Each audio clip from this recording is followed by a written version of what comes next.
Encinas, presidente de la Comisión de Estudios Legislativos Segundo del Senado de la República.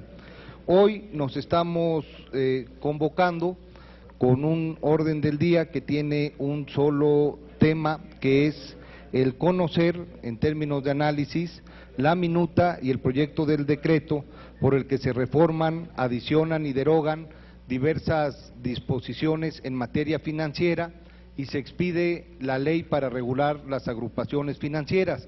Con este propósito y de manera muy respetuosa, le pediría al senador Roberto Gil Suart si con base en el registro de asistencia pudiese verificar el quórum de la comisión que preside. Gracias, presidente. Conforme al registro de asistencias por parte de la Comisión de Justicia, existe quórum legal para sesionar. Muchas gracias, senador presidente. De la misma manera y con el mismo respeto, le haría la misma pregunta al señor presidente de la Comisión de Estudios Legislativos Segunda, senador Alejandro Encinas. Señor presidente, nos encontramos 4 de los 5 integrantes de la Comisión de Estudios Legislativos, por tanto tenemos quórum. Lo mismo sucede en el caso de la Comisión de Hacienda y Crédito Público. Están las senadoras integrantes y los senadores integrantes, por lo que hay quórum para poder dar cauce al orden del día que nos convoca en esta sesión. En este sentido, estaríamos poniendo a consideración de los señores, de las señoras senadoras y de los señores senadores, el orden del día que tienen a consideración. Quien esté por aprobar el orden del día, sírvase de manifestarlo levantando su mano. Se aprueba el orden del día y en este sentido estaríamos en el análisis de la minuta que estas comisiones unidas recibieron de la colegisladora en el mes de septiembre, día 10, y que a partir de esa fecha, con fundamento en los artículos 184 y 183 y 184 del reglamento del Senado, le hemos dado seguimiento. Primero, escuchando la exposición de las autoridades en la materia, particularmente la Secretaría de Hacienda y Crédito Público, y posteriormente en 7 reuniones de trabajo, en donde hemos tenido la oportunidad de escuchar a 15 actores del sector, así como a funcionarios del Banco de México, de la Conducef, de la Comisión Nacional Bancaria y de Valores, de la Financiera Rural y de la propia Secretaría de Hacienda, como ya lo habíamos comentado. A raíz de esta evolución en términos del tratamiento a la minuta, el 8 de octubre la Junta Directiva giró y asignó la minuta a las señoras y a los señores senadores que integran estas comisiones con el propósito de analizarla. Por esto, hoy estaremos analizando en lo general y en lo particular, en términos de inicio, esta minuta y, por tanto, siguiendo el reglamento, estaríamos escuchando los posicionamientos de los grupos parlamentarios. Antes yo quisiera preguntarle al senador Roberto Gil si quisiese hacer uso de la voz, lo mismo le preguntaría al senador Alejandro Encinas. Entonces estaríamos iniciando con el orden del día y estaríamos registrando a quienes quisiesen posicionar por grupo parlamentario con respecto a esta minuta. Por el grupo parlamentario del Partido del Trabajo no hay orador.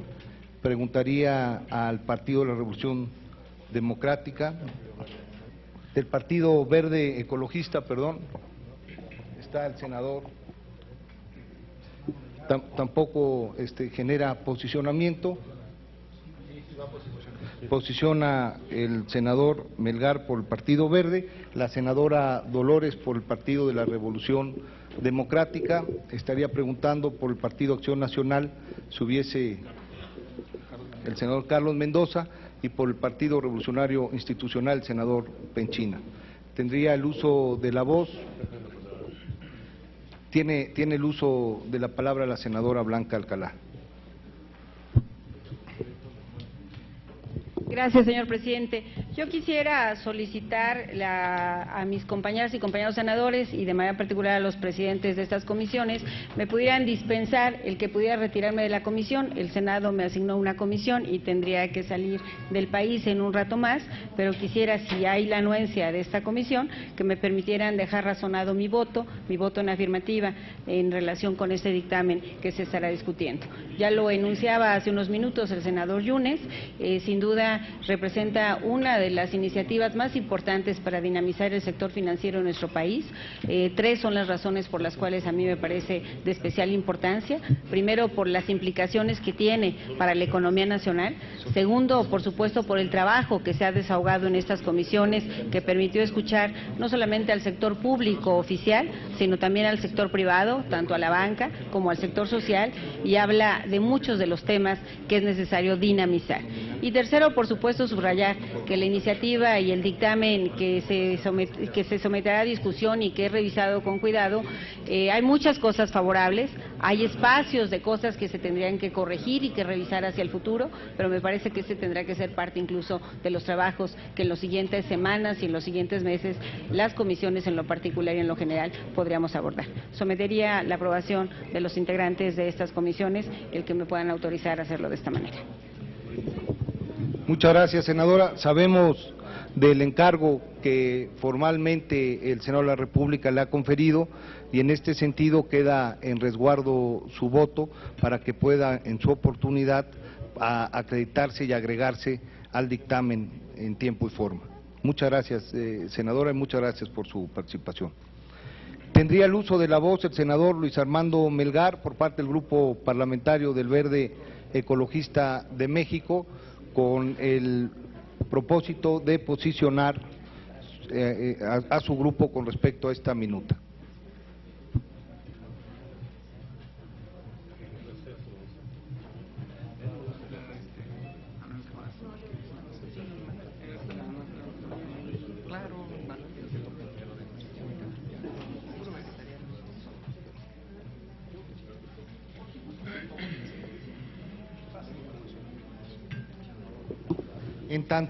En tanto se integra el senador Luis Armando Melgar, le pediría a la senadora Dolores Padierna pudiera hacer uso de la voz.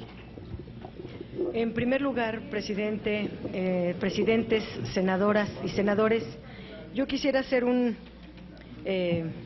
una reflexión en relación al procedimiento que se ha seguido en esta importante, enorme reforma financiera. La reforma financiera tuvo como cámara de origen la Cámara de Diputados. El Senado de la República no la ha analizado ni discutido. Esta es la primera reunión de comisiones para analizar la reforma financiera y hoy mismo se quiere votar. Esto es prácticamente anular al Senado en todo el procedimiento parlamentario que debe de seguir una reforma como esta. El contenido, además, no es pequeño, es una reforma de las más grandes, la más grande de todas las presentadas. Además viene escrita en términos muy técnicos y para colmo, pues es una reforma compleja, no es un documento sencillo y a pesar de ello no se ha dado la oportunidad de su análisis colectivo, de una discusión temática, de contenidos, que pudiera decir esta es buena, esta es regular, esta es mala. Si yo aquí quisiera hacer un examen, les puedo asegurar que varios ni siquiera han leído el documento. Entonces me parece que en cuanto a procedimiento debiéramos ser más rigurosos con nosotros mismos y poder adentrarnos a los contenidos de una manera más responsable. Por el otro lado, en Cámara de Diputados hubo algunas reformas de forma, no entraron a fondo, hay pequeños cambios y prácticamente aquí se hace lo que ordena el Poder Ejecutivo y el Poder Legislativo no está cumpliendo con su papel de revisar los documentos y de velar por el interés del país, no por lo que quiera un presidente o un secretario, por más importante e influyente que éste sea. Lo que nos debe de interesar a nosotros es que lo que votemos sea en beneficio del país. Esta reforma financiera generó todo tipo de expectativas. Era tratar de cambiar las reglas de funcionamiento del sistema financiero.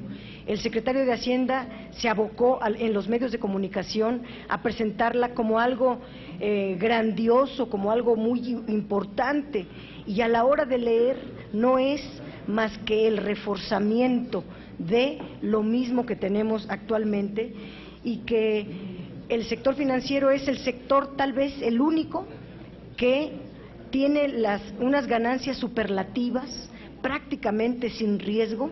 En el propio diagnóstico del Poder Ejecutivo se ven, en la exposición de motivos, por ejemplo, se reconoce que el sector financiero es una área vital para el país, que es fuerte, que es estable, que ha funcionado como motor del crecimiento, muchas cuestiones que pudiéramos debatir. Pero lo que propone en el diagnóstico no se corresponde con las propuestas que presenta. Por ejemplo, habla en su diagnóstico de tener un sistema financiero altamente concentrado, como lo es. Tenemos solo 5 bancos grandes, el grueso de los demás son pequeños, no tienen una fuerza en el mercado financiero, y esta alta concentración no solamente no se corrige, sino que se refuerza. Además, habla de una extranjerización mal aplicada y que no ha dado resultados positivos. Habla de que los 3 grandes bancos extranjeros prácticamente no dan crédito y que los 2 grandes bancos mexicanos son los que sí están dando crédito, acompañando a las medianas empresas, y a la hora de ver cuáles son las soluciones, es una extranjerización llevada al 100% a todo el sistema financiero sin discriminar. Igual entran las Afores, igual entra la banca de desarrollo, igual entran los fondos de fomento, igual se mete a todo como si, porque todo es sistema financiero, sin discriminar qué cosa es público, qué cosa es social, qué cosa es mercantil, y puede entonces extranjerizarse. No hay límites para la extranjerización. Si uno revisa todos los países de la OSD donde se inscribe México, México es el único país que tiene un sistema extranjerizado. Ningún país, ni Estados Unidos, ni Francia, ni Inglaterra, ni Nueva Zelanda, ningún país tiene lo que se propone para México. Si uno ve hacia América Latina, donde también se inscribe México, en América Latina, estas potencias emergentes como Brasil, como Argentina, como otros, tienen un sistema de extranjerización financiera de no más del 25%.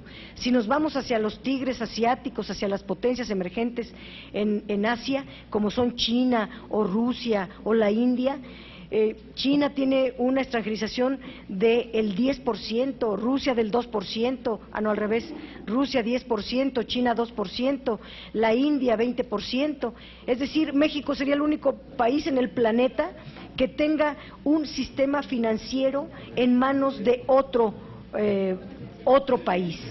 Y si es, como lo dice el gobierno, el sistema financiero es vital para el país, lo tiene que controlar el Estado mexicano y no gobiernos extranjeros, como se propone en la iniciativa.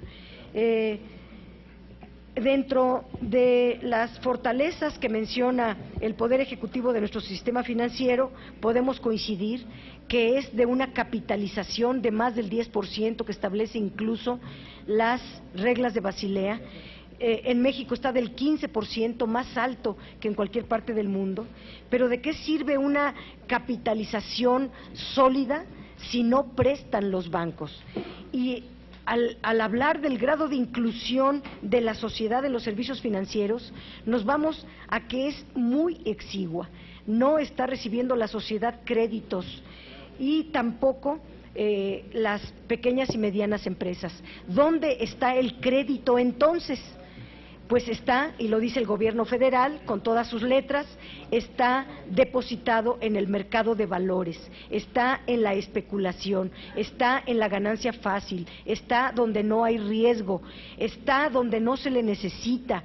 Y en los documentos que presenta el Poder Ejecutivo, cuando habla de meter control y le da facultades a la Comisión Nacional Bancaria y de Valores para que ésta pueda establecer límites a las operaciones con valores y para poder incrementar el portafolio de créditos a la esfera productiva, lo deja esta facultad como opcional, como temporal y como una facultad discrecional. No establece en la ley una facultad categórica que limite las operaciones en el mercado de valores. Y si no se limitan, entonces va a seguir todo el crédito volcado a depositarse al mercado de valores.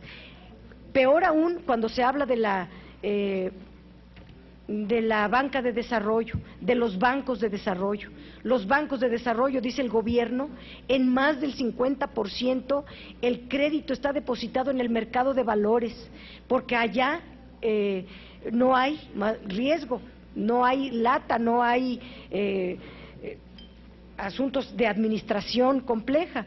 Y lo que proponen no es tampoco, en materia de desarrollo, de banca de desarrollo, tampoco es limitar que los créditos no se vayan al mercado de valores, sino se encaminen hacia la esfera productiva.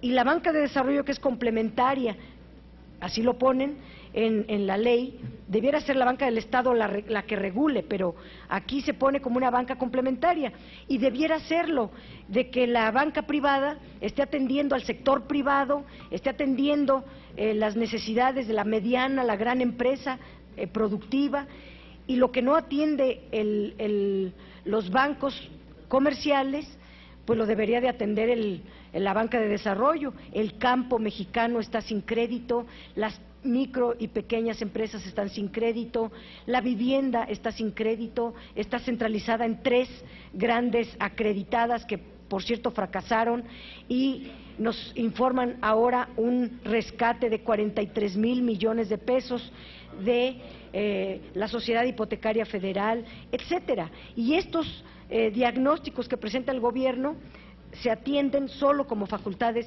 discrecionales y temporales. Nosotros, como PRD, haremos una propuesta técnica, pero que también se practica por el Banco de México, para evitar que los depósitos tengan incentivos productivos, y eso lo debería ponerse en la Ley de Instituciones de Crédito y en Banca de Desarrollo. En otro tema, es decir, no se está obligando a canalizar los recursos a la esfera productiva, que es lo principal que argumentó el secretario de Hacienda al presentar esta reforma.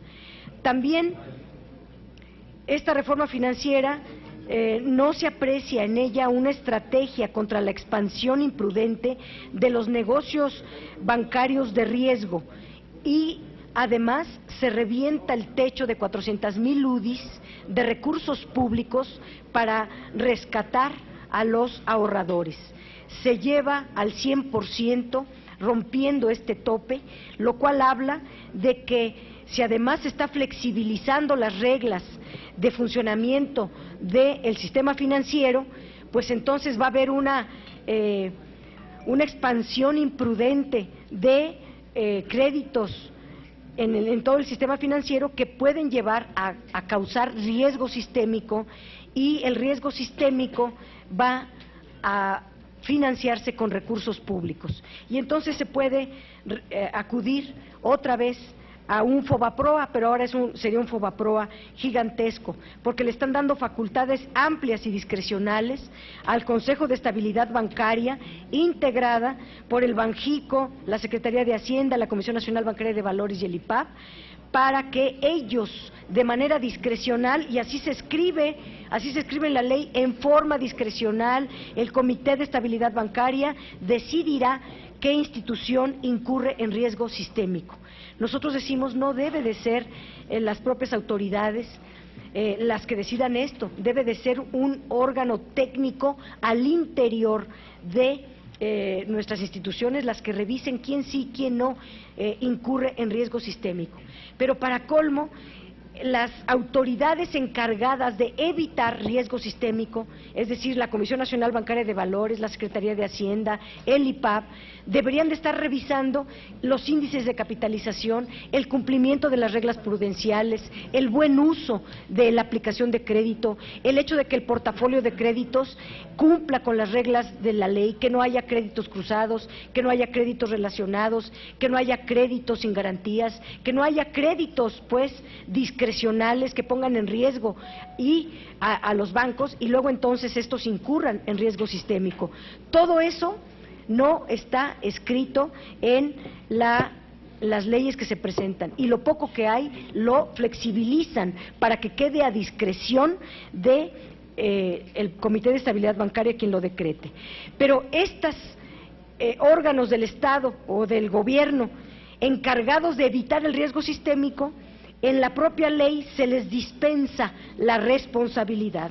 Se escribe con toda claridad: los servidores públicos de la Secretaría de Hacienda, el Banco de México, la Comisión Bancaria y el IPAB, y los respectivos integrantes de las juntas de gobierno no serán responsables de las pérdidas que puedan sufrir la banca múltiple derivadas por su insolvencia, etcétera. Es decir, los encargados de que no entren en insolvencia son declarados en la ley no responsables de lo que se les decreta que son responsables.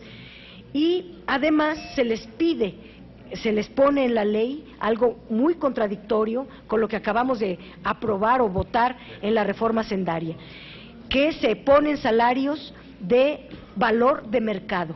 Aquí en el Senado de la República hubo quienes negociaron con la Secretaría de Hacienda para decir que las estructuras administrativas del gobierno federal deben de acotarse al menos un 5%, porque no debe de haber un gasto superfluo, no debe de haber aumento a los salarios de los altos funcionarios. Allá en la Cámara de Diputados, en la discusión del presupuesto, se dijo que porque el gobierno proponía aumento de salarios para todos los altos mandos, y lo que acordó la Cámara de Diputados no es solamente no autorizar ese artículo que pedía el Ejecutivo, sino hasta redujeron los salarios de los altos mandos. Y esta reforma financiera pide que se aumenten a valor de mercado los salarios, no de todos, ¿de quiénes? De la Secretaría de Hacienda, del Banco de México, de la Comisión Nacional Bancaria y de Valores y del IPAB. Bueno, entonces, lo que por un lado no ganan, por el otro lado lo meten, y es un engaño. Pero hay que decir que los servidores públicos que estoy mencionando tienen las pensiones más privilegiadas del mundo. Tienen al retirarse pensiones semejantes a los de los ministros de la Suprema Corte. Al retirarse, todos estos servidores públicos, en sus propias reglas, van a ser, cuando terminen su gestión, despedidos con pensiones de oro. Y entonces, ¿para qué quieren tantos aumentos salariales si además no se hacen responsables de los actos que están marcados para ellos en la ley? Está el tema enorme de la liquidación bancaria. El auditor Michael McKay, si uno lee con cuidado sus documentos, concluye que la creación de hospitales bancarios, este asunto de que el gobierno intervenga a los bancos, los debe de intervenir, pero por un tiempo finito, determinado y corto. En Estados Unidos, las intervenciones bancarias son de un fin de semana. En Lehman Brothers se decidió de viernes a lunes, y aquí se está alargando a 2 años una liquidación bancaria. Le pediría al senador Penchina, si le dan risa mis palabras, cada una de las cosas que digo las puedo sostener en el momento en que a usted quiera, porque parece que estoy diciendo cosas de causar risa, y de verdad que el Lehman Brothers en Estados Unidos se decidió intervenirlo un viernes y para el lunes estaba resuelto. ¿Por qué? Y Lehman Brothers es uno de los bancos más grandes del mundo. Si se puede con un banco gigante, ¿por qué no se va a poder con los bancos que tenemos aquí?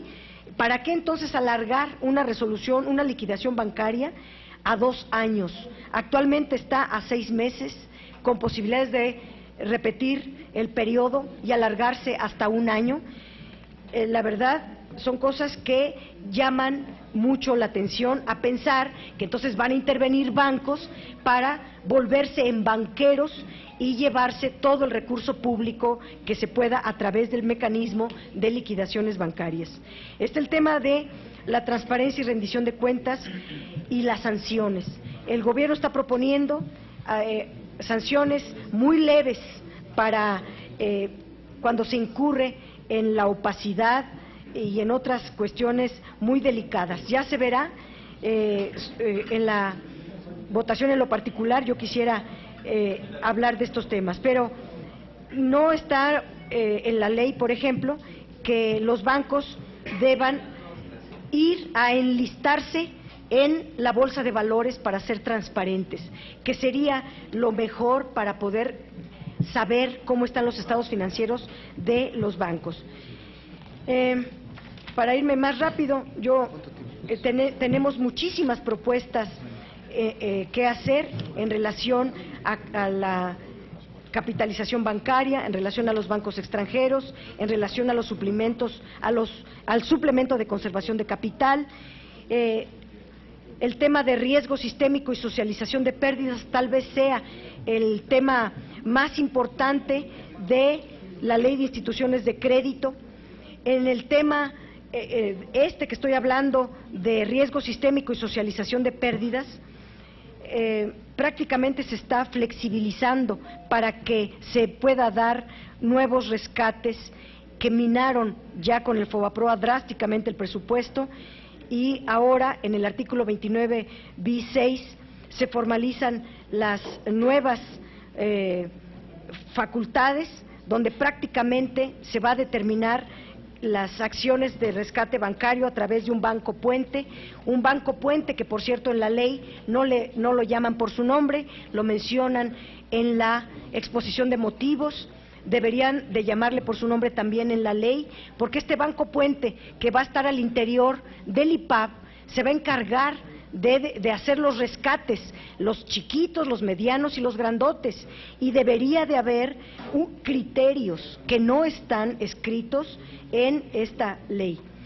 Hay que decir, los premios Nobel como Joseph Stiglitz o Paul Krugman o George Akerlof, perdón mi pronunciación, y tenemos aquí sus libros si los quieren leer y ver, o Sheila Blair, que fue la directora general del IPAB de Estados Unidos. Gente como de esta talla están proponiendo que no haya rescates a los grandes bancos, que los grandes bancos tienen las posibilidades por sí solos de salir adelante y de autorregularse, que los recursos públicos no deben de fluir a los grandes bancos, solamente a donde sea indispensable, siempre y cuando se trate de pequeños o medianas instituciones.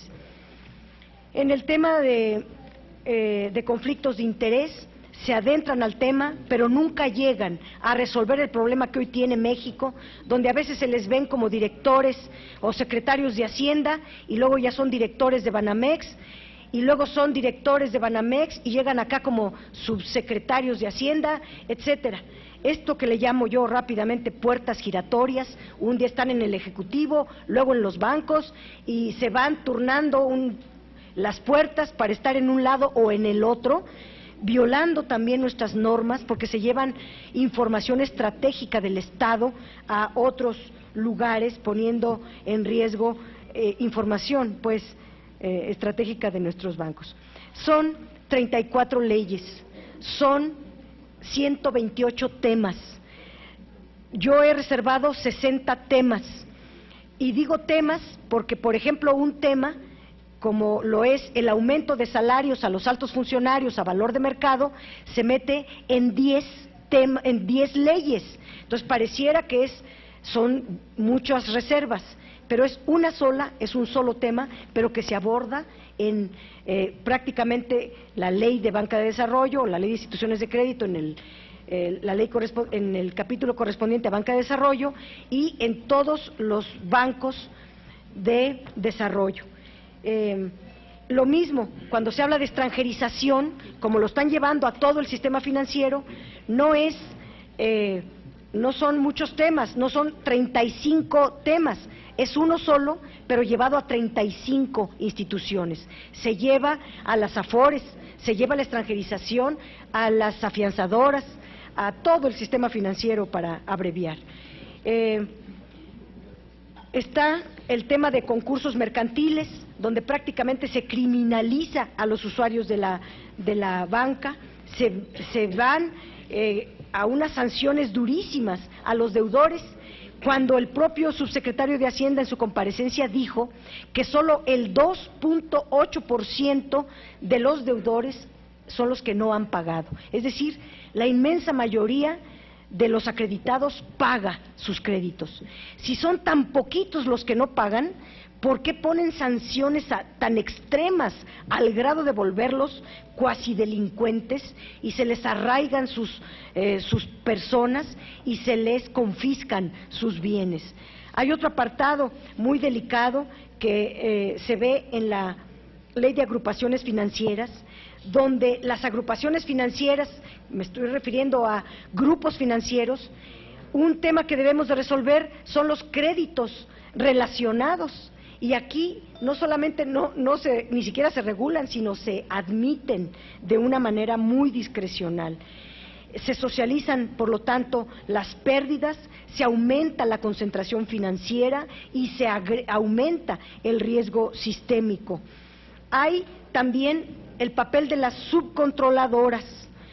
Las subcontroladoras, que redactado como está, pareciera que se trata de empresas que van a hacer servicios o bienes y servicios, como todo mundo necesitamos. El propio Senado de la República requiere empresas para brindar servicios o bienes, pero en el caso de los bancos están prácticamente convirtiendo empresas que forman parte del grupo financiero, las ven como prestadoras de servicios y no lo son, son parte del grupo financiero, y esto es para simular que no es tan grande, cuando en realidad lo que están haciendo a través de las subcontroladoras son grupos financieros gigantescos.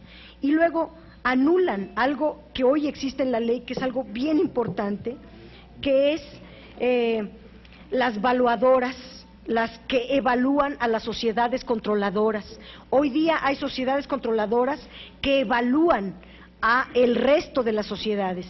Hoy día las fusionan y prácticamente van a ser juez y parte. La propia sociedad controladora va a ser valuadora o evaluadora y todo va a quedar en casa. ¿Quién se va a decir a sí mismo que comete delitos financieros? Pues no, y hoy día son dos cosas separadas y una permite controlar a la otra o supervisar a la otra. Nos dice el gobierno que ahora esa supervisión la va a hacer la Comisión Nacional Bancaria y de Valores, sí, solo que en la Ley de Instituciones de Crédito están anulando las facultades de la Secretaría de la Función Pública y están anulando la posibilidad de hacer auditorías a los bancos y dejan solamente a la Auditoría Superior de la Federación, pero la Auditoría Superior de la Federación no puede auditar en tiempo real, que es cuando se puede suspender o detener o prevenir un riesgo sistémico o una actividad ilegal en los bancos. Se va a 2 años después, como dijera Keynes, en el futuro todos estamos muertos. Y la verdad están presentándose muchos temas, de verdad, insisto que el método que se ocupó para analizar esta ley es completamente incorrecto. Son 13 paquetes de iniciativas. Debimos haber discutido primero paquete por paquete, tema por tema, para ver dónde está lo positivo de la ley, dónde está lo que pudiera cambiarse, dónde está lo inaceptable de estas leyes, pero como todo está en la ley del ganso, o sea, todo de junto, todo amontonado, no se permite hablar ni bien a fondo ni de un tema, ni de otro, ni de otro. Y son más de 100 y tantos temas importantísimos que debiéramos estar analizando todos. Ya no hablo del tema de otros temas que vinieron aquí los exponentes, lo de las OFOMES, lo de las OFOLES, todo el tema gravísimo también, que es, ¿cómo se llama?, el de la rebursatilización de la deuda, el endeudamiento de los estados y los municipios por parte de las bancas privadas, etcétera. Yo creo que esta ley es una mina de oro para la élite financiera, no para todos. No hay medidas, por ejemplo, para ayudar, para beneficiar a los pequeños y medianos, de las pequeñas y medianas instituciones de crédito, entre muchas otras cosas. Yo quisiera decir que mi voto será en contra. El grupo parlamentario del PRD aún no ha discutido su voto. Hoy debería de darse un voto en abstención. Insisto, el mío va a ser en contra, pero debe de darse en abstención hasta en tanto el grupo parlamentario no discuta su voto. Yo, en respeto de mis compañeros que dictaminan también estas leyes, en respeto a ellos, yo voy a sostener un acuerdo de hoy, votar en abstención, aunque estoy fervientemente convencida de la importancia que tiene de que este Senado discuta estos temas a profundidad y de que en general son más las cosas negativas que las positivas y que debiera votarse en contra. Es cuanto, presidente. Gracias, senadora. La escuchamos siempre con mucho respeto y apreciamos su participación. Tiene el uso de la voz el senador Melgar para posicionar al grupo parlamentario del Partido Verde Ecologista de México, posteriormente el senador Carlos Mendoza y por último el senador David Penchín. Muchas gracias, señor presidente. Bueno, yo creo que hay que hacer una reflexión de lo que estamos viendo y entender, no en el detalle, sino en el concepto, qué es lo que se pretende hacer con como efectivamente se dice, son una serie de reformas a una gran cantidad de leyes, en donde lo que se pretende es tener un sistema financiero que funcione adecuadamente sobre la base de construir una mayor expansión del crédito, generar una mayor protección del usuario y que la autoridad tenga una mayor capacidad de supervisión. Yo creo que meterse al detalle, y no voy a hablar nada diferente de lo que decía mi compañera la senadora Dolores Padierna, en el sentido de decir, efectivamente, es una cantidad grande de disposiciones que se están reformando, pero creo que hay que entenderlas en tres grandes grupos, como los acabo de decir. Lo que se está buscando con esta iniciativa es una ampliación del crédito, entendiendo que el crédito tiene consigo mismo amarrado el tema del riesgo, y lo que se busca a través de la banca de desarrollo es disminuir el riesgo para que éste pueda llegar de manera más efectiva a las micro, pequeñas y medianas empresas. Yo estoy convencido que lo que se establece en esta disposición o en esta serie de disposiciones, con esta serie de reformas planteadas, se logra. Y esta es una primera etapa. Tuvimos una serie de reuniones, todos los que estamos aquí, bueno, particularmente en la Comisión de Hacienda, nos tocó tener una serie de reuniones con las distintas agrupaciones en el ámbito financiero del país, que fueron desde las AFORES hasta las compañías de seguros, todas las organizaciones formales dentro del gremio financiero de este país fueron consultadas. Algunas de ellas emitieron ahora sí que externaron algunos comentarios que no estaban incluidos, y de esa manera se les dijo que bueno, que esta no era una ley exhaustiva, que se pretendía hacer un ejercicio, punto de partida donde se pudiera contemplar una reforma que permitiera tener, sobre todo, insisto, una ampliación del crédito, una mayor protección a los usuarios y una mayor capacidad para la autoridad regular. Creo que las fortalezas que esta reforma claramente está estableciendo se logran. Creo que es una reforma que logra establecer un parámetro en términos, yo diría, sólidos, robustos, y que por eso también hay que entender la enorme cantidad de leyes que se ven modificadas. Pero los tres objetivos que se persiguen, con el enorme consenso que se dio en toda la industria, con todos los sectores que participan, o todos los diferentes actores que participan en este sector, se logró. Hubo todo tipo de comentarios, y por lo que toca a nosotros sentimos que esta es una ley que logra en una primera etapa este sentido, y de esta manera Yo lo único que me resta decir es, se está logrando un paso importante en lograr un sistema financiero sólido, y como todos sabemos, los sistemas se van a ir perfeccionando con el tiempo, pero sin embargo, este es un paso importante. Nosotros, por parte del partido y de la fracción del Partido Verde, nos sentimos que este es un gran logro y por lo tanto nuestra posición va a ser a favor de esta minuta y de esta disposición y de este dictamen. A sus órdenes. Agradecemos la participación del senador Luis Armando Melgar. Le pediría al senador Carlos Mendoza Davis pudiese hacer uso de la voz. Gracias, presidente.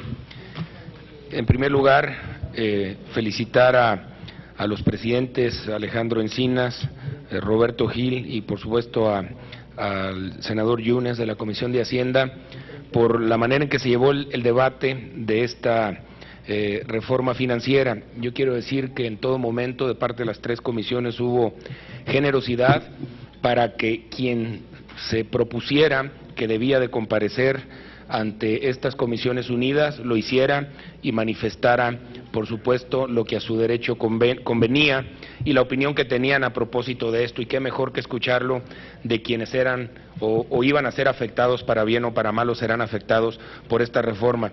Decir con mucho respeto a mi compañera y apreciada amiga Dolores Padierna que aun cuando no comparto su visión, que mucho respeto, pues yo creo que sí hubo un método con el que se puede estar en desacuerdo de análisis de esta iniciativa, y no fueron una, fueron muchas las jornadas y muy largas en las que estuvimos sesionando la comisión, y tanto autoridades como entidades reguladoras, como los propios regulados, como los usuarios también afectados por esta iniciativa, pues tuvieron la oportunidad de expresarse, y no solo eso, sino de contestar los cuestionamientos que nosotros pudimos hacer. Puede ser que considere no apropiado el método, es aceptable y válido, pero de eso a que se ha obrado con irresponsabilidad, pues yo me permito disentir y disentir de manera muy clara en cuanto a eso.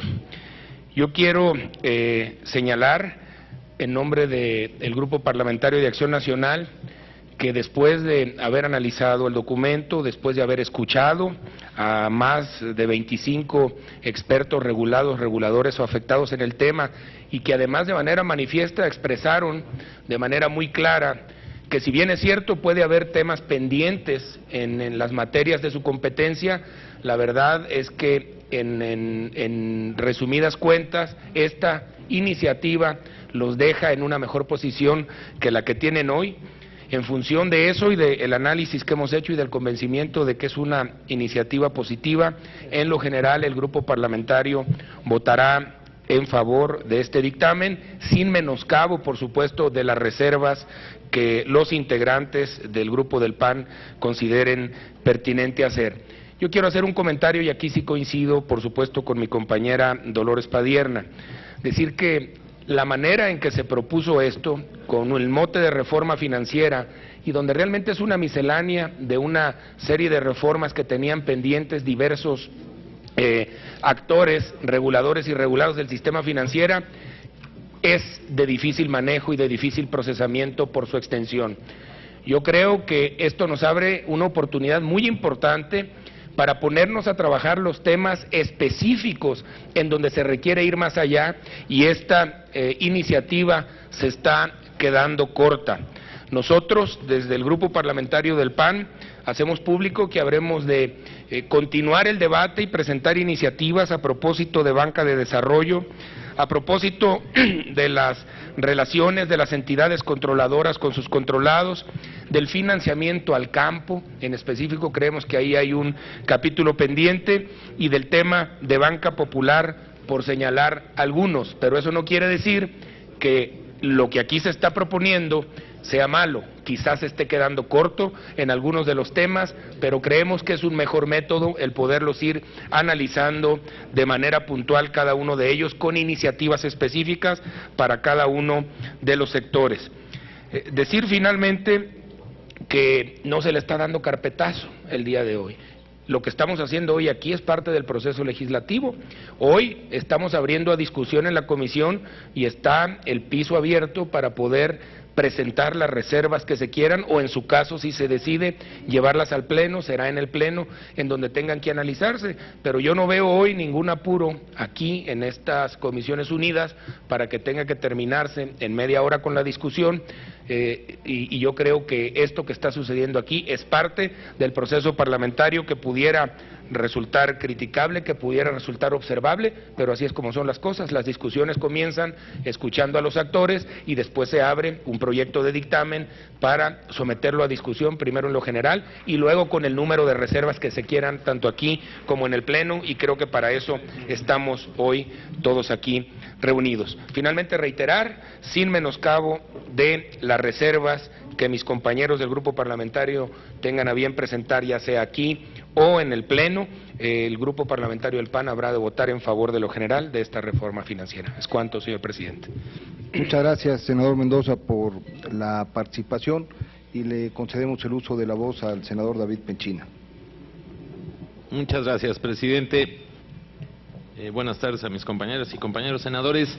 Primero que nada, yo quisiera felicitar a la Comisión de Estudios Legislativos segunda, encabezada por el presidente Alejandro Encinas, por el presidente Roberto Gil de la Comisión de Justicia y particularmente de la Comisión de Hacienda y Crédito Público de este Senado de la República, porque desde el 8 de mayo que fue presentada esta iniciativa por el Ejecutivo, yo creo que muchos que venimos persiguiendo desde hace muchos años este tema de la funcionalidad, particularmente de la banca de desarrollo, vemos una profunda reforma hacendaria en materia financiera que México necesita.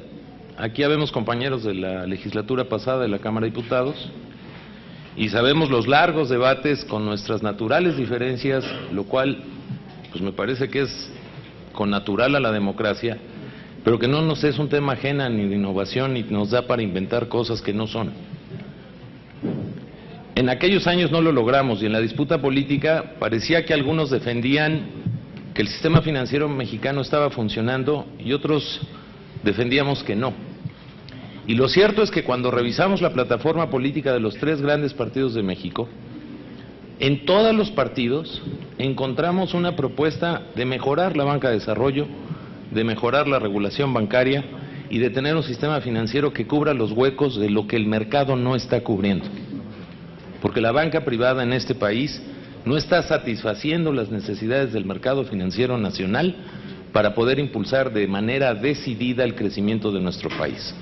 Por un lado, por el tema del consumo, en donde el crédito fundamentalmente se está dando a actividades de consumo y baja inversión, y por el otro lado, porque la banca de desarrollo no está cumpliendo la función para la que es creada, que es cubrir aquellos segmentos de la población que no son objetos de la banca privada y del mercado, que por su naturaleza no resuelve por sí solo. Por eso yo sí quiero reconocer el gran trabajo que se ha hecho. La iniciativa presentada por el Ejecutivo, aunque a algunos no les guste, que fue presentado con mucho ánimo de hacer una transformación, representa la modificación de 34 ordenamientos de carácter financiero y la creación de una nueva ley. Fue entregada esta soberanía el 8 de mayo. La Cámara de Diputados le hizo 513 cambios, por si hay la duda de la división de poderes, al proyecto original del Ejecutivo. Y desde hace varios meses, en esta legislatura, en este Senado de la República, lo mismo asistieron todas las áreas de crédito y banca de la Secretaría de Hacienda, de la CONDUCEF, de la Comisión Nacional Bancaria y de Valores, y los representantes de todos los sectores financieros del país. Todos fuimos testigos de ello.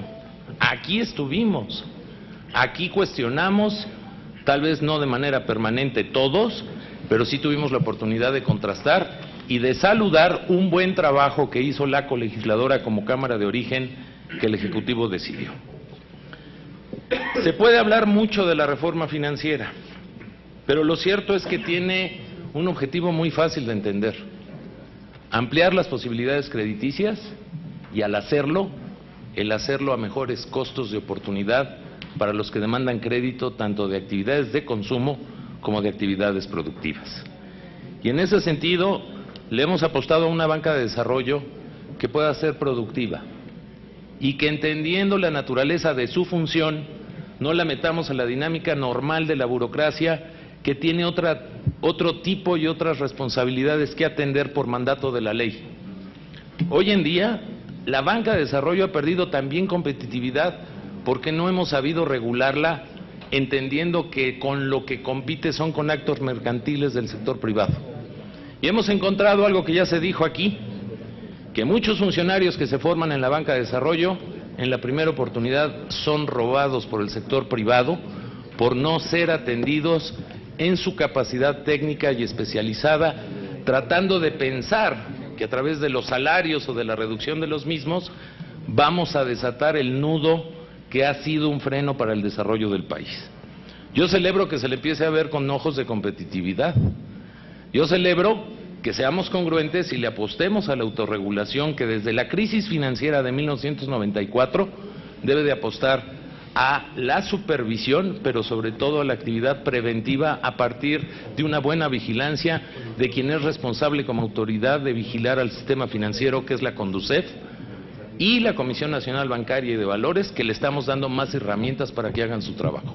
Yo sí lo celebro, porque más allá de querer transformar el sistema financiero mundial desde las leyes mexicanas, lo que creo es que tenemos que aprovechar la fortaleza económica y financiera que hoy goza México, traduciéndolo en buenas finanzas en los bolsillos de los mexicanos.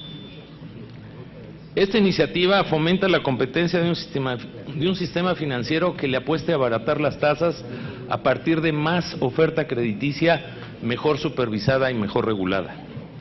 Tiene incentivos para que la banca preste más. Siempre hemos apostado a que la regulación es un sistema de castigos y nunca nos habíamos detenido a poder construir un sistema normativo que reconozca también a los buenos acreditados, que son muchos en este país, y que en el reconocimiento del cumplimiento de sus obligaciones puedan acceder escalonadamente a mejores créditos de otras ramas que puede demandar ese segmento de la población y que no se detengan en ser acreditados solo para créditos sobre el consumo. Lo que necesita este país es apostarle a la inversión de la construcción de empleos para que la gente, por su propio esfuerzo, pueda emprender un negocio sanamente. Y bien dice el adagio que no hay crédito más caro que el que no hay. Y aquí lo que estamos promoviendo, amigas y amigos, es un sistema financiero que le apueste a prestar más, de manera más barata, no solo por la oferta, sino también por la seguridad de las instituciones que prudencialmente podamos vigilar. En 1994 este país pagó un quebranto bancario muy grande. Hoy, tan solo a 10 años, estamos muy cerca de cumplir todos los instrumentos financieros que imponen organismos internacionales, como es el caso de Basilea III. Ya lo logramos en la Ley de Seguros y Fianzas, haciendo una legislación de avanzada donde le dimos un año, y que el año próximo será un año bueno para que ese sistema prudencial entre en práctica y en regulación. Estamos haciéndolo congruente con Banca de Desarrollo y con la regulación bancaria del sector privado. Nuevamente, yo quisiera felicitar de verdad a estas tres comisiones del trabajo serio y profesional que han impulsado. El que logremos esta reforma este año puede darnos la posibilidad de prender otro motor a la economía que tanta falta le hace, para que no hagamos depender, como nunca más creo que lo debemos de hacer, a que el crecimiento de México esté basado en el gasto público solamente. Nuestra obligación en el derecho público y en el derecho privado es colocar los instrumentos para que esta economía crezca y crezca más. Y esta reforma financiera sí se constituye como un brazo más que puede y debe estar encaminado al objetivo de que crezcamos más y de mejor manera. Sé que en el Pleno habrá la posibilidad de que discutamos con mayor amplitud algunas inquietudes, pero me parece que lo que tenemos que discutir es el contenido de 34 ordenamientos legales de modificación y uno de nueva creación, que es la de agrupaciones financieras, y no leer cosas que no están en la reforma. Metámonos a lo que hicimos durante más de 8 meses y hagamos la legislación correcta para que este país pueda crecer con instrumentos financieros sanos. Por su atención, muchas gracias. Muchas gracias al senador David Penchina. Agradecemos su participación. Con esta participación se cierra la etapa de posicionamientos en este desahogo legislativo del proyecto de decreto que nos convoca. El siguiente punto es el de abrir en la discusión en lo general este proyecto de decreto, y antes esta junta directiva tendrá que abrir el registro de las reservas que los senadores y las senadoras quisieran presentar y que nosotros atenderíamos puntualmente. Hemos recibido en la junta directiva el acuerdo y el comentario de los señores senadores y de las señoras senadores que por las razones aquí expuestas el espacio pertinente para poderlas presentar, discutir y debatir es el Pleno, y en este sentido abrimos el registro si es que hay interés porque se conozca en lo particular algún tema en este trabajo de comisión. Si no es así, estaríamos nosotros acompañando el número de reservas pertinentes por los senadores para la sesión del Pleno. Estamos entonces en términos de lo acordado y las reservas se estarían presentando en el Pleno. ¿Quiere hacer uso de voz el senador Alejandro Encinas? Solamente para dar a conocer que se ha recibido aquí en la mesa directiva las reservas de la senadora Lourdes Padierna, 64 reservas que están aquí especificados los artículos a fin de que sean reservados en la discusión en el Pleno. Recibimos las reservas provenientes de la senadora Padierna y hacemos lo conducente y le otorgamos el uso de la voz al senador Mario Delgado.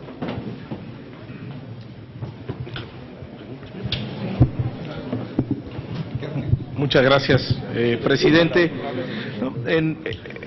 Dado que estamos en el tema de reservas, pues nada más solicitar a estas comisiones unidas pues que sean consideradas las iniciativas que se presentaron en esta materia para que se dictaminaran. Un grupo de senadores del PRD presentamos 2 iniciativas por lo menos al respecto, una a la Ley de Protección y Defensa al Usuario de Servicios Financieros y también modificaciones a la Ley para la Transparencia y Ordenamiento de los Servicios Financieros, principalmente en materia de comisiones a los usuarios de la banca. También el 14 de agosto presentamos una iniciativa para reformar diversos artículos de la Ley del Banco de México, la Ley de Instituciones de Crédito y la Ley Orgánica de la Administración Pública Federal, y pues preguntarle a los 3 presidentes de estas comisiones pues por qué no fueron consideradas esta iniciativa en el dictamen que hoy se está presentando, y si hubiera sido considerado pues que se expresara dentro del cuerpo del dictamen cuál es el motivo por el cual no procedieron las iniciativas que se están presentando, las modificaciones que se sugirieron en estas iniciativas. Muchas gracias, senador. La verdad es que, como siempre, muy pertinente y muy ilustrativa la participación, y sabe que se lo digo con mucho reconocimiento. La razón por la cual no pueden modificarse es porque somos Cámara Revisora y por tanto tenemos que ceñirnos a la minuta. Y en este sentido no pueden agregarse estas iniciativas, pero lo que sí es un hecho es que en el cuerpo de la exposición de motivos se hace referencia de estos temas y yo reitero la disposición y el interés porque estos se puedan encauzar en los trabajos de la comisión como comisión que recibió el turno de parte de la mesa y como Cámara de origen de estos temas particularmente importantes. Esa es la razón, senador Delgado. Que el trámite correcto entonces sería que las propuestas contenidas en esta iniciativa se integraran como reservas. O sea, presentaríamos las reservas correspondientes. Muchas gracias, senador, y así se registra. ¿Quiere hacer uso de la voz el senador Roberto Gil? Gracias, presidente. En el supuesto de que las iniciativas que se plantean eventualmente como reservas fuesen coincidentes con los elementos que están contenidos en la minuta, sería posible que en la exposición de motivos hiciera referencia que diversas iniciativas son coincidentes con el contenido de la minuta, consecuentemente quedarían incorporadas a la exposición de motivos, pero no se les daría trámite de dictaminación formal, con lo cual quedarían registradas en que han sido tomadas en consideración por las comisiones y que empatan con el contenido recibido de la minuta. Eso podría dar satisfacción en buena medida a la preocupación del senador Delgado. ¿Sería parte del texto? De la exposición de motivos en el sentido de que son coincidentes con el contenido de la minuta. Y esto ya se está integrando en esta dirección. Muchas gracias, señor presidente. En el registro de... Muchas gracias, senador. En el registro de reservas quiere hacer uso de la voz el senador Martín Orozco. Sí, presidente, muchas gracias. Quiero mencionar las siguientes reservas y para el día de mañana se las enviamos a su comisión. El 178, 188, 189, 190, 190 bis, 200 y 224 de la Ley de Mercado de Valores, para presentar esa reserva en el Pleno. Esperamos el documento envío, pero de todas maneras la registramos de manera oportuna. Muchas gracias. Habiéndose registrado estas reservas y en el entendido de que se presentarán estas y además algunas otras en el Pleno, se estaría pasando a la discusión en lo general de este proyecto de decreto. Para eso abrimos el registro de oradores. El senador Alejandro Encinas y el senador Roberto Gil. Muchas gracias, senador presidente. Solamente para ir fundamentando y razonando mi voto respecto a este dictamen, que sin lugar a dudas se trata de un dictamen inusual, profundamente inusual en la historia del debate legislativo en el país, porque en una sola minuta remitida por la Cámara de Diputados estamos resolviendo en torno a 3 iniciativas que, como lo señaló el senador Penchina, contempla la reforma a 34 ordenamientos vigentes e incluso una nueva ley. Y esto evidentemente ha llevado a una discusión en conjunto de las iniciativas que, bajo el argumento del Ejecutivo en la que pretendía desahogar de manera integral y transversal una reforma, ha limitado la posibilidad de tener certeza y claridad en muchos de los cambios y las modificaciones que se requieren. Ya mi compañera Dolores Padierna señaló que nuestro grupo parlamentario resolverá el sentido de su voto el día de mañana, aunque muchos tenemos nuestro voto definido, porque reconociendo que ha habido un debate amplio desde hace varios meses de esta discusión en la que participaron distintos especialistas y lo hemos confrontado las ideas, pues yo pondría solamente 3 temas que a mi juicio no han sido resueltos y que serían solamente estos justificantes de mi voto en contra. Por ejemplo, en la ley de la Comisión Nacional Bancaria y de Valores, en el artículo 15, se elimina el requisito de nacionalidad para funcionarios de la Comisión Nacional Bancaria y Valores. Está bien que hayamos ya avanzado a un sistema bancario prácticamente extranjerizado, pero considero un error gravísimo el que un órgano regulador permita no la presencia de extranjeros, sino la presencia de representantes de los intereses de la banca extranjera radicada en el país. Eso lo vinculo con un asunto de conflicto de interés que se deriva de la nueva Ley de Agrupaciones Financieras en sus artículos 35, 37 y 60, que, como señalaba bien la senadora Padierna, en este fenómeno de puerta giratoria, no resuelve el problema de conflicto de interés derivado de la actuación de servidores públicos. Y no es un asunto de competitividad de los salarios, sino de la defensa de un principio para evitar que funcionarios del sector público federal puedan intervenir de inmediato en la atención de asuntos de particulares después de que manejaron información privilegiada. Y ese tema creo que no está plenamente resuelto.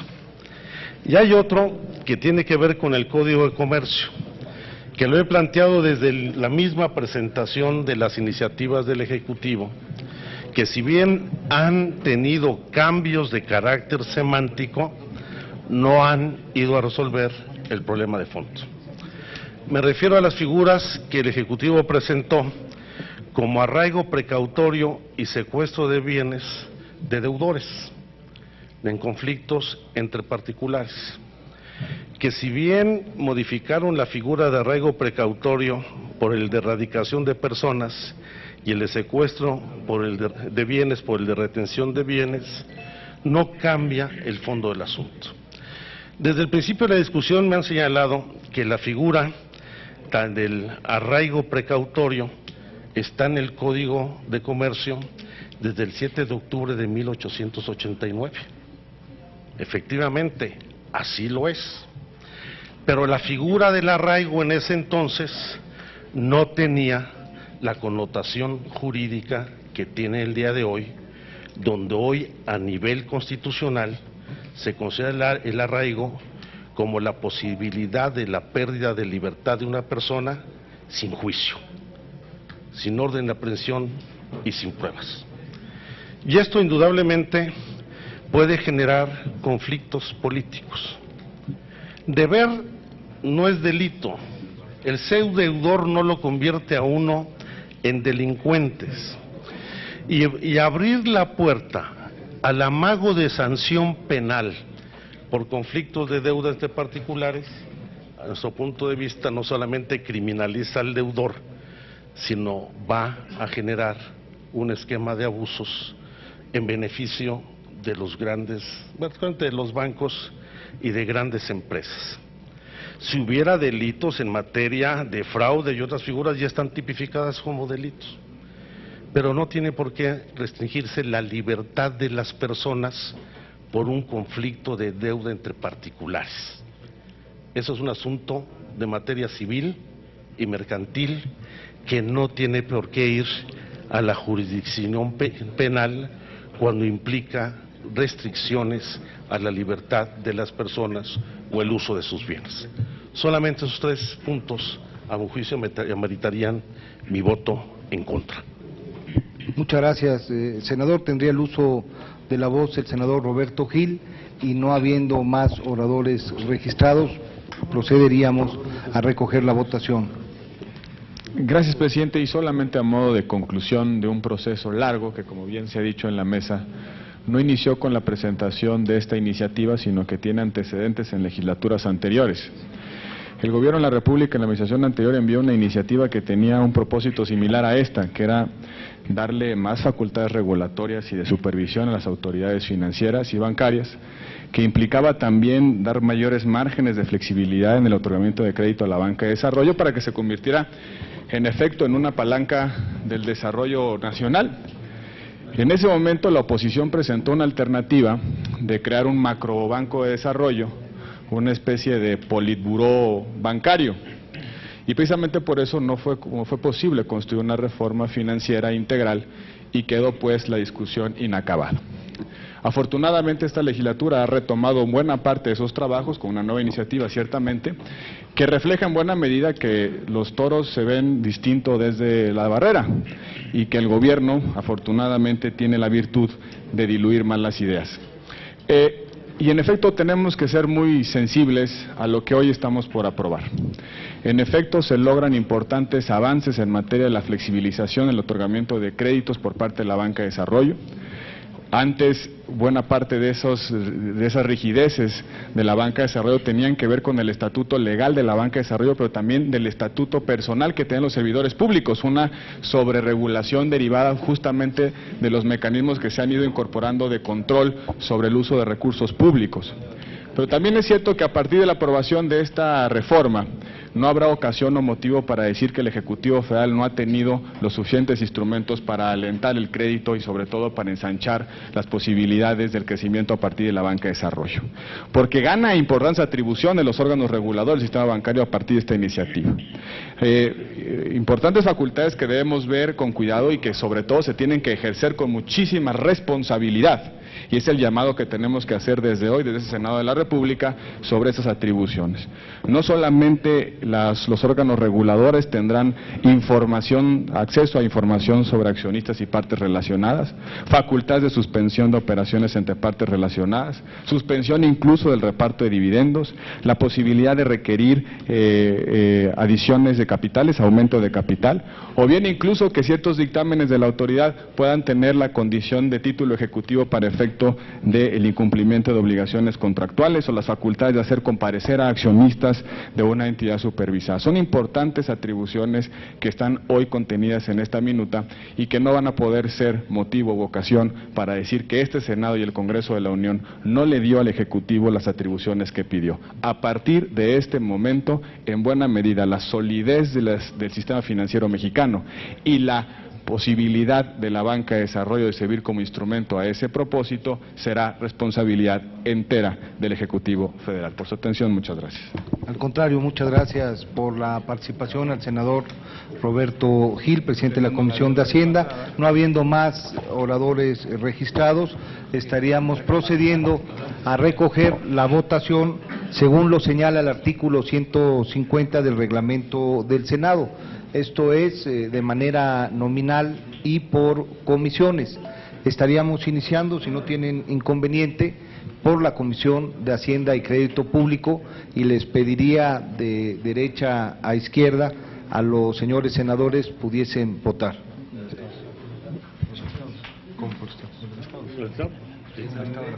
Aquí está. ¿Tú lo tienes? Pasando listo, si quieres. Sí, cómo no. A ver si para... Por lista mejor, ¿no? Para que no haya... Por eso de la presidencia tomaremos la votación por comisiones. Voy a ir dando cuenta de los integrantes de las mismas para efecto de que señalen el sentido de su voto. La senadora Blanca Alcalá ha expresado a favor. El senador Manuel Cavazos Lerma. Senador David Penchina. A favor. Senador Gerardo Sánchez. A favor. Senador Francisco Domínguez. A favor. Senador Luis Armando Melgar. A favor. Senador Armando Ríos Peter. Senador Carlos Mendoza Davis. A favor. Senador José Francisco Yunes Zorrilla. A favor. Senador Martín Orozco. A favor. Senador Héctor Larios. Aquí estaba. No se encuentra. Pero...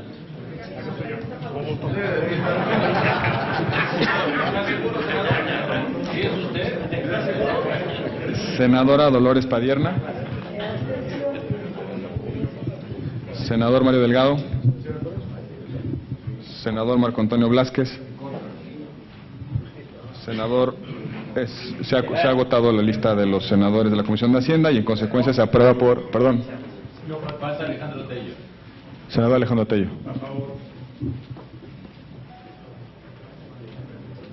Se aprueba por mayoría de la Comisión de Hacienda. Por parte de la Comisión de Justicia, senador Arely Gómez. A favor. Senador Víctor Manuel Camacho Solís.